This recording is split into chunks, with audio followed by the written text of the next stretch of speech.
નમસ્કાર વિદ્યાર્થી મિત્રો, હું છું આર્યન પટેલ અને તમે જોઈ રહ્યા છો ક્લેવર એકેડેમી યુટ્યુબ ચેનલ। તો આજના વિડીયોની અંદર આજે આપણે જોવાના છીએ ધોરણ 10 વિષય ગુજરાતી ચેપ્ટર નંબર 10 ડાંગાઓ અને એનું સંપૂર્ણ સ્વાધ્યાય સોલ્યુશન જોવાના છે, જેથી વિડીયોને એન્ડ સુધી જોતા રહેજો। તો ચલો વિદ્યાર્થી મિત્રો, તમારો ટાઈમ વેસ્ટ ન કરતા વિડીયોની શરૂઆત કરીએ।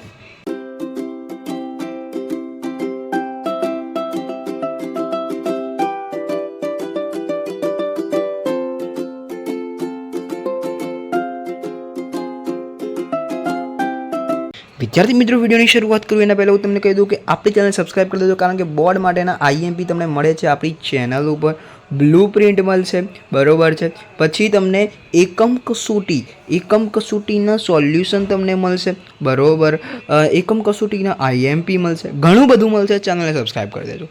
तो चलो जोई लईए पहला विकल्पोनी अंदर पहलो छे अंकलेश्वरनी मित्रों मजाकमां शुं कहेता।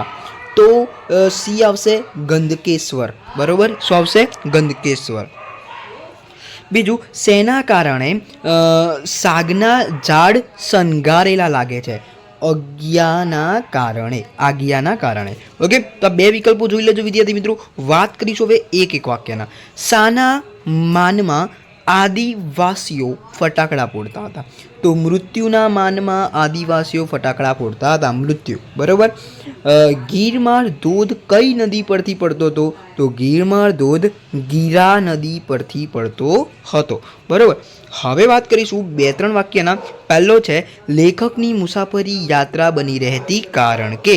मोस्ट टाइम भी रहेशे विद्यार्थी मित्रों, जोई लेजो। लेखकनी मुसाफरी यात्रा बनी रहती कारण के दरेक मुसाफरीमां તેમની તમામ વૃત્તિઓ ઠરીઠામ થઈ જતી, ડાહી ડમરી બની જતી। તેમને સૌંદર્યના અસ્તિત્વની શ્રેષ્ઠતા અને ભવ્યતા બંનેનો નજીકથી બારીક અનુભવ થતો। તેમાં તેમનું પોતાનું અસ્તિત્વ ધીમે ધીમે નાનું થઈને સાવ ઓગળી જતું અનુભવાતું।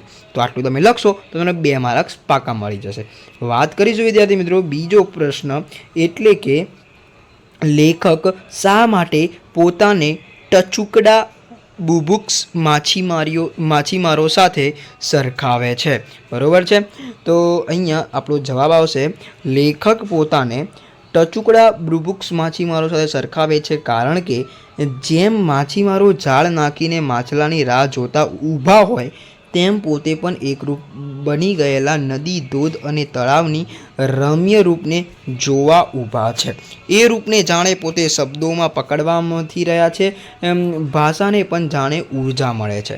तो विद्यार्थी मित्रों स्क्रीनशॉट लई लेजो पहला बंने प्रश्नोनो। ओके, तमने परीक्षानी अंदर पूछाई शके छे, बरोबर। तो हवे आपणे वात करीशुं प्रश्न नंबर 4। प्रश्न नंबर 4 नी अंदर बात करिए तो आ 7-8 લીટીમાં છે આહવાની વન સંપદા મનોહર રૂપનું વર્ણન કરો। આહવાની વન સંપદા મંત્રમુગ્ધ કરે તેવી છે, એની રંગરમણા અદ્ભુત છે।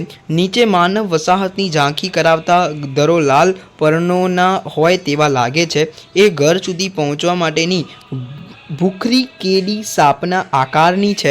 સૂર્ય સાથે હરીફાઈ કરવા મથતા હોય તેવા સાગની અને જમીન પર પથરેલા ઘાસની પોતપોતાની લીલપ છે। એ બંનેનો તો મિજાજ સૂર્યપ્રકાશની ચડિયાતો છે।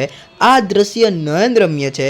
પવનની સાથે ગુમરાઈને ઉપર વહી આવતા રંગ, ગંધ, અવાજના ત્રિવિધ રૂપની ઊંડા શ્વાસ લેવાથી સમગ્ર અસ્તિત્વમાં અનુભૂતિ થાય છે।